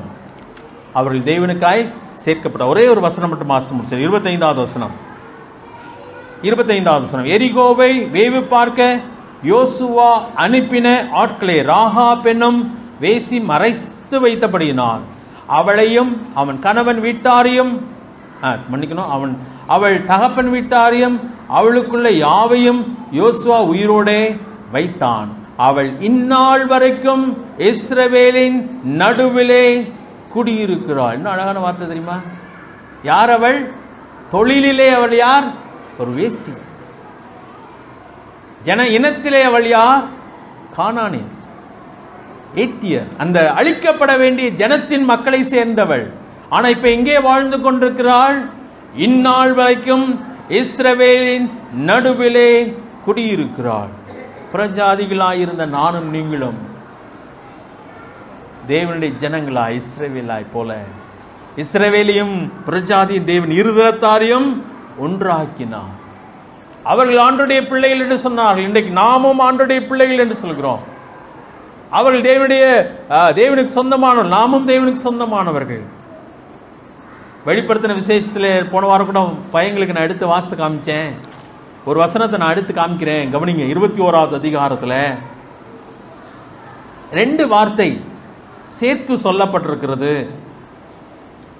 வெளிப்படுத்தல் 21:9 பின்பு கடைசியான 7 வாதைகளால் நிறைந்த 7 கலசங்களுடைய அந்த 7 தூதரில் ஒருவன் இடத்தில் வந்து, இதோ இங்கே வா, ஆட்டுக்குட்டியானுடைய மனைவியாகிய மணவாட்டியை உனக்கு காண்பிக்கிறேன் என்று சொல்லி மனைவியாகிய மணவாட்டியை காண்பிக்கிற. யார் அவங்க? சபை. அது ஆண்டவரை மறுபடியுமா அப்படியே வரும் பொழுது நான் நினைக்கிறேன் முழு கூட்டமும் ஏன்னா 19ஆம் அதிகாரத்திலேயே பார்த்தீங்கன்னா வெள்ளுடை தனித்து அவங்க பெரும் சேனை அவருக்கு பின்பதாக வந்தது. யார் அது? பழைய ஏற்பாட்டு விசுவாசிகளும் புதிய ஏற்பாட்டு விசுவாசிகளும் அவரோடு கூட வருகிறார். அவர்கள் மணவாட்டி என்று சொன்னால் நாமும் மணவாட்டியா இருக்கிறோம். அவருடைய சரீரமாக நாம் இருக்க போகிறோம். அவரோடு கூட என்றென்றைக்குமாய் வாழப் போகிறோம். 26ஆம் வசனத்தை மட்டும் வாசிக்கலாம். யோசுவா 6:26 கடைசியா ஒரு காரியம் சொல்கிறார். அக்காலத்திலே யோசுவா இந்த எரிகோ பட்டணத்தை கட்ட எழும்பும் மனுஷன் கர்த்தருக்கு முன்பாக சபிக்கப்பட்டிருக்க கடவன். இது ஒரு அடையாளமாக்கிறார். யோர்தானை கடந்தோடனே ஒரு அடையாளம் வைக்க சொன்னார். எது? 12 கற்கள். 12 கல்ல யோர்தான் நடுவுலேருந்து எடுத்துட்டு வந்து அங்கே வைங்கப்பா. யாரு கேட்டா சொல்லணும். என்னன்னு கேட்டா ஆண்டவர் யோர்தானை நாங்கள் கடந்து அதான் வறண்ட யோர்தானை நாங்கள் கடந்து வர தேவன் உத்தேசித்தார் காட்டுவதற்கு. அதே போல எரிகோ நாசமானதை ஜனங்கள் பார்க்க வேண்டும். அது அடையாளமாகவே இருக்க வேண்டும் என்று சொல்கிறார். அதை யார் கட்டக்கூடாதுன்னு சொல்கிறார்? கட்டுகிற மனுஷனுக்கு முன்பதாக கட்டுகிற மனுஷன் சபிக்கப்பட்டிருப்பான். அவன் அதன் அஸ்திபாரத்தை போடுகிற போது தன் மூத்த குமாரனையும் அதன் வாசல்களை வைக்கிற போது தன் இளைய குமாரனையும் சாக கொடுக்க கடவன் என்று சாபம் கூறினான். வீட்டில் போய் எடுத்து வாசி பாருங்க. 1 ராஜாக்கள் 6வது அதிகாரம் 34 வசனம். அங்க அப்படியே நடந்துச்சு. ஆகாப் ராஜாவின் காலத்திலே ஒருவன் இந்த எரிகோ பட்டணத்தை கட்டுவதற்காக எழும்புகிறான். அவன் அங்கே அஸ்திபாரத்தை போட்ட பொழுது மூத்த குமாரனை சாக கொடுத்தான், செத்து போனான். தன்னை அங்கே மாஸ்டர்களை வைத்த பொழுது இளையகுமாரன் செத்து போகிறான். இது சாபமாக இருக்கிறது. நினைவு கூறுகிறார் ஜனங்கள். 27ஆம் வசனத்தில் இவ்விதமாய் கர்த்தர் யோசுவாவோடு இருந்தார், அவன் கீர்த்தி தேசமெங்கும் பரவிற்று. அற்புதமான ஒரு காரியம். தேவன் நம்மை சுதந்தரிக்க அழைத்திருக்கிறார். அறுவடைக்கென்று நம்மை அழைத்திருக்கிறார். நாம் விதைத்த ஒரு அறுவடை அல்ல, யாரோ விதைத்தார்கள். இன்றைக்கு விளைந்து ஆயத்தமாக இருக்கிறது. யார் அதை சுதந்தரிக்க முடியும் என்று சொன்னால், யாரெல்லாம் தேவனுடைய வசனத்துக்கு அப்படியே கீழ்ப்படுகிறார்களோ அவர்கள் சுதந்தரிக்க முடியும். ஆண்டு கீழ்ப்படியை நம்ம ஒப்புக் கொடுக்கலாமா? தலையில தாத்தோம், ஒரு நிமிஷம் கணக்கில் மூடி இருக்கலாம்.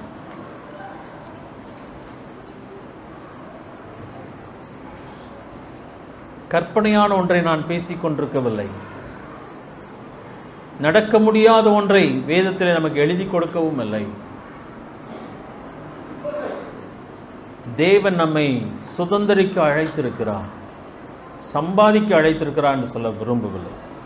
சுதந்தரிக்க அழைத்திருக்கிறார் நம்மை. தேசத்தை சுதந்தரிக்க, அதாவது தேசத்தின் ஜனங்களை அவருக்கென்று சுதந்தரிக்க. எப்படி அது சாத்தியமாக முடியும்? இஸ்ரேல் ஜனங்கள் ஒரு சிறு கூட்டம், சிறு மந்தையே என்றுதான் ஆண்டு அழைக்கிறார். குடும்பம் குடும்பமாக நிற்கிறார்கள். அவர் யுத்த வீரர்கள் அல்ல. ஆனால் ஆண்டு சொல்லுகிறார், அந்த தேசத்தை சுதந்தரியுங்கள் என்று சொல்லி, நான் உங்களுக்கு கொடுப்பேன் என்று சொல்லிவிட்டார் ஆண்டவர்.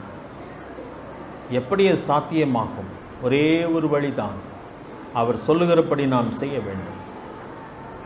எப்படி அவர் சொல்லுவதை நாம் அறிந்து கொள்ள முடியும் என்று சொன்னால், யோசுவாண்டத்தில் சொல்கிறார், நியாயப்பிரமாணத்தை விட்டு நியாயப்பிரமாணம் உன் வாயை விட்டு பிரியாதிருப்பதாக, அதில் எழுதியிருக்கிறபடியெல்லாம் செய்ய கவனமாயிருக்கும்படி அதை இரவும் பகலும் தியானித்து கொண்டிருப்பாயாக.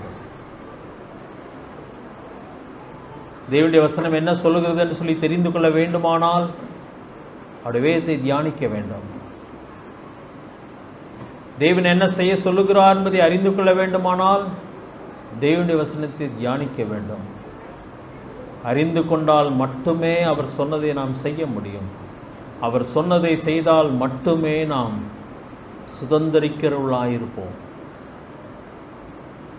அல்லது பரலோகத்துக்கு போகும்பொழுது வெறும் கையாய் போய் நிற்போம், தோற்று போனவர்களாய் போய் நிற்போம். அவனிடத்தில் கேட்கலாம், ஆண்டவரே, என் சொந்த குடும்பத்தையாவது நான் சுதந்திரிக்க வேண்டும். என் பிள்ளைகள், என் குடும்பத்தார், என் உறவினர்கள், அவளை சுதந்திரிக்க நான் என்ன செய்ய வேண்டும் என காட்டும். இந்த தேசம் 130 கோடி மக்களுக்கு மேலாக இருக்கிற இந்த தேசம் சுதந்திரிக்கப்பட வேண்டுமே, நான் என்ன செய்வது? தனியாக குடும்பமாக சபையாய் கேட்கலாமா? ஆண்டவரே நாங்கள் செய்கிறோம் என்று சொல்லி அர்ப்பணிக்கலாமா? பேதுருவை போல உம்முடைய வார்த்தையின்படி போடுகிறேன் ஆண்டவரே என்று சொன்னான். வலை கிழியத்தக்கதாக மீன்கள் அகப்பட்டது. ஆண்டவரிடத்தில் சொல்லுவோமா? உம்முடைய வார்த்தையின்படி நாங்கள் செய்கிறோம் கர்த்தாவே. எங்களாலே முடியுமா முடியாதா என்பது எங்களுடைய கேள்வி இல்லை. சாத்தியமா சாத்தியமே இல்லையா என்பது கேள்வி இல்லை. உடைய வார்த்தையின்படி செய்கிறோம் என்று சொல்லி நம்ம ஒப்புக் கொடுக்கலாமா? தேவன் பெரிய காரியங்களை செய்ய வல்லவராயிருக்கிறார்.